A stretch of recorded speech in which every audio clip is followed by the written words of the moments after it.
Okay, so if you make drum and bass and you make Reese's all the time, you use, you probably use effects like phasers and flangers and all kinds of stuff to add additional movement to the sound. What I want to show you is there's a way to use the Melda plugins to control those types of effects, really any effect in the Melda bundle, with the beating of the Reese.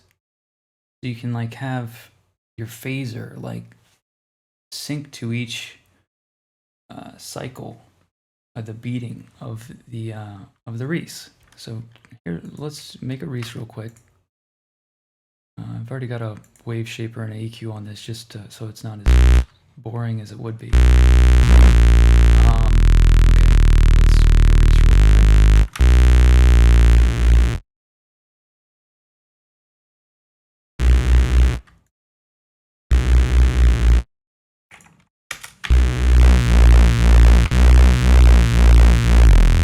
Alright, we've got our basic Reese. It's got movement. You can see the beating occurring. Now, let's see. So how do we extract this beating signal to control plugins and effects? What we're going to do is we're going to duplicate. Let's name this Reese. We'll name this control signal. Let's solo the control signal. We're going to go in here, and instead of this really messy, dirty signal here, we're going to change the waveform of this one to be a sine wave. Now we've got a nice clean signal that represents the underlying beating of the Reese. Anyway, so now that we have that, we don't need to hear it. We just need to use it for controlling things. So let's put on, let's say, just for demonstration purposes, let's do a flanger. Now, to do this, you're going to want to have access to the sidechain input of the Melda plugins. So you're going to need to use the MB or multi-band version of the plugins to do that. At least that's how it is on Mac. Maybe it's different on Windows. Anyway, so, this is great. We've got a flanger now, but what we want to do is let's try to use this control signal to control the parameters of the flanger. What's cool about the Melda plugins is you have this Lfo Override, and that lets you manually control the flanger. Otherwise, it would be controlled by this LFO here. So it would be cool if we could sync this somehow to the beating. So let's do that. We want to open up the modulation options here. We're going to turn on mod 1, and we're going to learn, and we're going to say, let's control this knob, and then stop recording. Now, there's something, when I open up the modulation options here, for some reason, it always wants to have learned dry wet, so we don't really want that.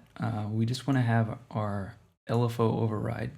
And you notice how it screwed up the dry wet there? So you've got to pay attention to that. Now, right now, it's just using another LFO, so it's kind of the same thing.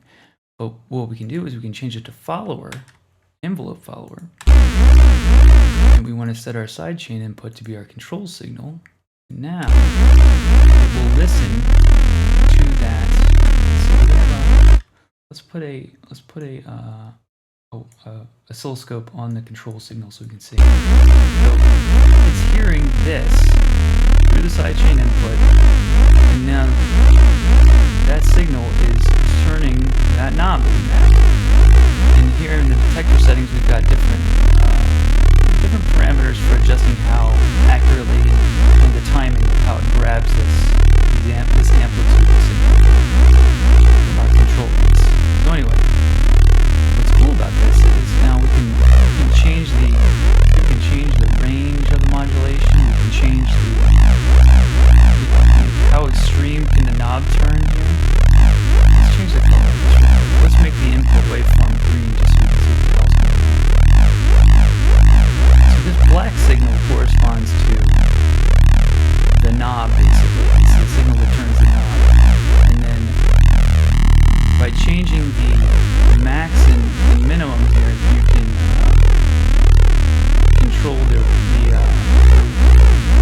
free it freedom, the range of the modulations.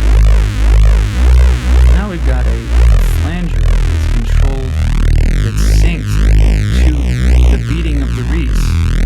You can probably see this is a pretty cool way to generate more interesting sounds, to pile on more interesting modulation on the Reese. Now you can do this envelope follower technique with filters. You can do it with the Melda wave shaper. You could do it on the phaser. Even let's do it on the phaser real quick. Now we're going to do sidechain input, control signal. I'm going to go to edit. Let's go ahead and map that. I'm going to map it to the Lfo Override. You can really do it to anything, but the Lfo Override seems like an obvious choice. Okay, so we still got to go into modulation here. Down to, oh, remember, dry wet. That's to modulate dry wet. We don't want that. Let's fix what I did. If I can. There we go. We're going to go to follower now. Look, we're controlling the phaser with the beating of the Reese. Pretty cool.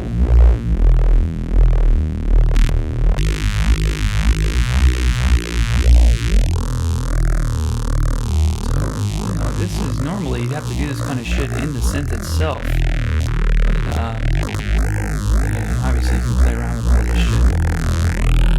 There's a whole lot of interesting sounds you can get out of this technique.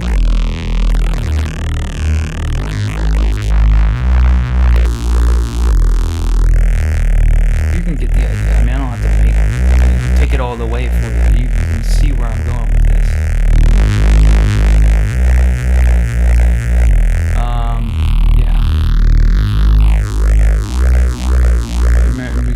Change how it hears this signal too. Another thing that's cool too is you can, on your control signal, you could wave shape that. You could use a wave shaper to control like how responsive it is. Like you control the slopes of that control signal. Check this out.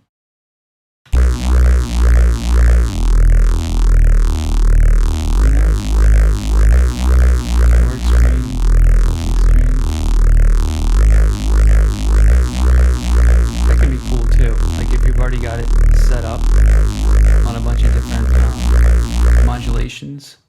You can use that to add even, or change the whole damn thing at once.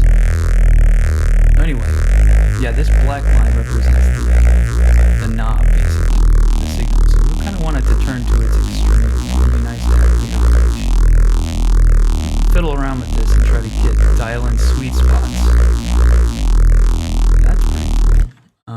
What's cool too is like you can do this with anything really in the Melda plugins. You could have your wave shaper. You have one point on your wave shaper tied to the underlying beating as well.